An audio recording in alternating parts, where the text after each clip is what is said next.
कोबीची भाजी बरेच जण नापसंत करतात या भाजीला, पण हीच कोबीची भाजी आपण अशी बनवूया की नापसंत करणारे ही कोबीची भाजी प्रचंड आवडीने खातील। ते कसं काय, त्यासाठी आजची ही रेसिपी पूर्ण बघा, त्याप्रमाणे कोबीची भाजी बनवून बघा। रिझल्ट काय असेल कमेंट करून मला नक्की सांगा।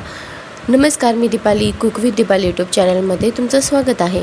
आज आपण बनवणार आहोत खूपच साधी सोपी झटपट होणारी पत्ता कोबीची सुकी भाजी। चला तर मग रेसिपीला सुरुवात करूया। मी इथे अर्धा किलोचे हे 2 असे छोटे पत्ताकोबी घेतलेले आहे। महत्त्वाची टिप, कोबी घेताना शक्यतो दिसायला आकाराने लहान परंतु वजनाला जड वरून असा हिरवा कोबी घ्यावा। हा कोबी आतून भरीव ताजा असतो। या कोबीची भाजी खूपच छान बनते। निब्बार म्हणजेच कापताना सहज चिरता येत नाही। हा कोबी कापताना चरचर आवाज होतो। हा कोबी जास्त दिवसाचा असू शकतो। या कोबीची भाजी कडवट आणि बेचव होते। विळीने या पद्धतीने संपूर्ण कोबी बारीक चिरूया।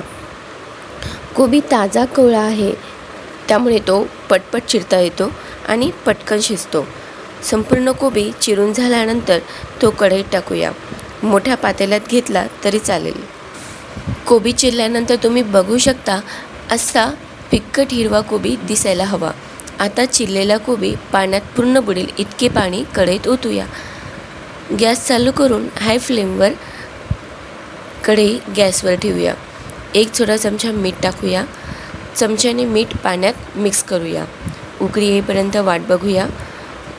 गरम पाणी आणि मिठामुळे कोबीची भाजी बनल्यानंतर तिला कडू वास येत नाही। कोबी फ्लावर पिकवताना त्यावरती कीटकनाशकांची फवारणी केलेली असते, त्यामुळे कोबी फ्लावर उकळून घेणे गरजेचे असते। उकळी आलेली आहे। गॅस बंद करून हा उकळवलेला कोबी चाळणीत काढूया। चाळणीच्या खाली एक छोटंसं घमेले ठेवले आहे। कोबीतील पाणी निथळून झालेले आहे। गॅसवर कढई ठेवली आहे तापण्यासाठी। हाय फ्लेमवर कढईत ओतूया 2 वगळी तेल फोडणीसाठी।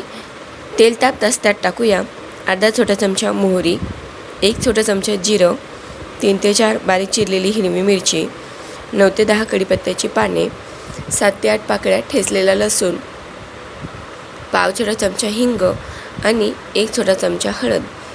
चमच्याने फोडणी मिक्स करूया।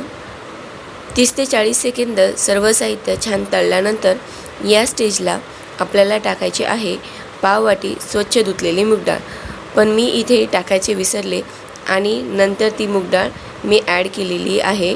पुढे तुम्हाला समजेलच। आता तेलात टाकूया 1 बारीक कापलेला फ्रेश टोमॅटो। चमच्याने 1 मिनिटभर टोमॅटो तेलात परतूया।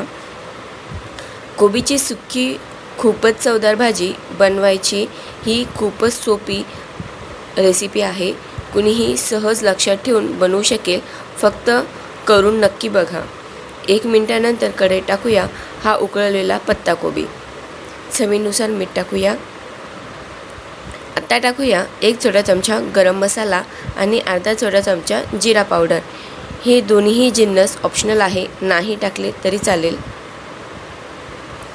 पत्ताकोबी चमच्याने खालीवर करूया। जसजसा कोबी मिक्स करू तसा त्याच्यावर हळदीचा रंग चढेल। इथे ही पाववाटी स्वच्छ धुतलेली मूग डाळ टाकूया, जी आपल्याला फोडणीतच म्हणजे टोमॅटो टाकायच्या अगोदरच टाकून तेलात छान परतून घ्यावी। विसरल्यामुळे इथे मूग डाळ ॲड करावी लागलेली आहे। चमच्याने मूग डाळ छान मिक्स करूया। गॅसची फ्लेम हायच ठेवलेली आहे। चमच्याने मिक्स केल्यानंतर 3 ते 4 मिनिटांसाठी कढईवर झाकण ठेवूया। मधून 2 मिनिटाच्या गॅपने झाकण बाजूला करून कोबीची भाजी चमच्याने खालीवर करत मिक्स करावी, जेणेकरून भाजी कढईला खाली लागणार नाही। 5 ते 7 मिनिटानंतर झाकण बाजूला करूया। आता वरून स्वादासाठी ही छान ताजी बारीक चिरलेली कोथिंबीर टाकूया। कोथिंबीर भाजीत मिक्स करूया। कोथिंबीर मिक्स केल्यानंतर 1 मिनिटभर आणखी भाजीवर झाकण ठेवूया। 1 मिनिटानंतर भाजीवरील झाकण बाजूला करूया। अशा प्रकारे खूपच कमी वेळेत झटपटरित्या साध्या सोप्या पद्धतीने स्वादिष्ट पत्ताकोबीची भाजी तयार झालेली आहे। आता ही गरमागरम भाजी सर्विंग प्लेटमध्ये सर्व करूया। टिफिन किंवा डाळ भातासोबत या पद्धतीने पत्ताकोबीची भाजी नक्की करून बघा।